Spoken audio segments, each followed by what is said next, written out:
আজ জুম্মাবার শুক্রবার দুপুরে নামাজ পড়ে বাসায় আসলাম। এসে একটু শুয়ে আছি, তখনই ছেলে আবদার করলো, আব্বু আমাকে আজকে ঘুরতে নিয়ে যেতে হবে। আমি বললাম কোথায় যাবা? তো বললো আমি রেস্টুরেন্টে খেতে যাবো। তো আমি বললাম আচ্ছা ঠিক আছে, তোমাকে নিয়ে যাব। তখন চিন্তা করলাম কোন রেস্টুরেন্টে যাওয়া যায়। তখন আমি ভাবলাম যে পাঁচফোড়নে যাব, যশোর পাঁচফোড়ন রেস্টুরেন্টে। তো যেই কথা সেই কাজ, একটু রেস্ট নেওয়ার পরে ঘুম থেকে উঠে একটু বাজারে গেলাম, বাজারে কাজ শেষ করে বাসায় ফিরে আসলাম। বাসায় এসেই দেখি গুছিয়ে আছে আমার ছেলেটা। তার ছেলেটা নিয়ে এখনই বের হব। এই যে দেখতেই পাচ্ছেন মোটরসাইকেলে যাচ্ছি আমরা। এই দড়াটানা ক্রস করতেছি এখন। ওই যে আবার নির্বাচনের পোস্টারগুলো যে উপরে সব ঝুলতেছে। তো যখনই চিন্তা করলাম যে পাঁচফোড়ন রেস্টুরেন্টে যে কী খাবে, সেটা বললে আমি নান রুটি বাটার নান রুটি আর কাবাব খাবে। এই যে আমরা এসে গেছি এখন, এই যে নামতেছি। এই যে দেখতেই পারতেছেন রেস্টুরেন্টের সামনে যে পাঁচফোড়ন রেস্টুরেন্ট, এই যে চলে আসছি। আমার ছেলেটা যে দাঁড়িয়ে আছে, গাড়ি থেকে নেমে আমি গাড়ি স্টার্ট করলাম।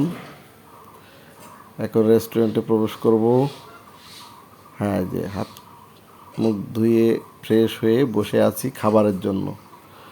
ওইটার আমাদের জন্য খাবার নিয়ে আসবে, আমরা বসে আছি, সে অপেক্ষা করতেছে। প্রথম অবস্থায় রেস্টুরেন্টের ভিতরে প্রচুর ভিড় ছিল, আমরা আসলে করতে পারতেছিলাম না।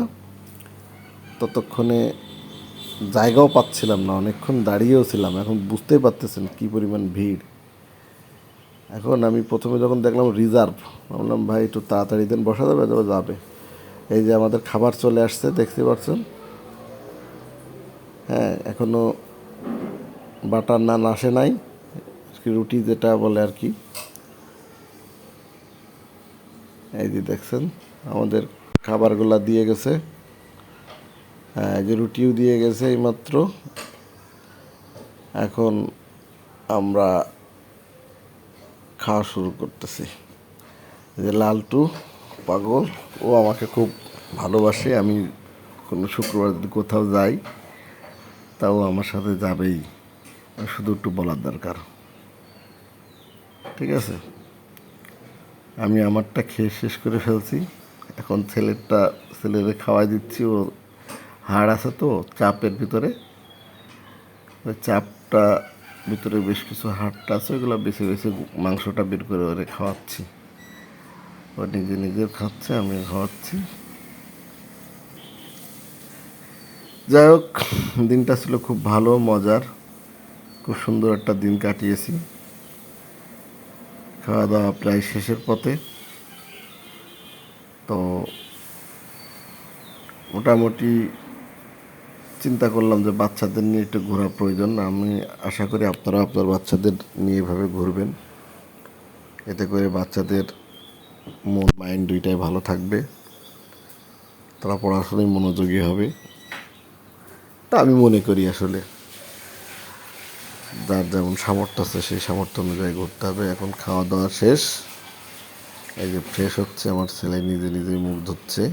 এই যে খাওয়া দাওয়া শেষ। হ্যাঁ, আমার দাদা সোনার বাপ। এখন আমিও ফ্রেশ হলাম।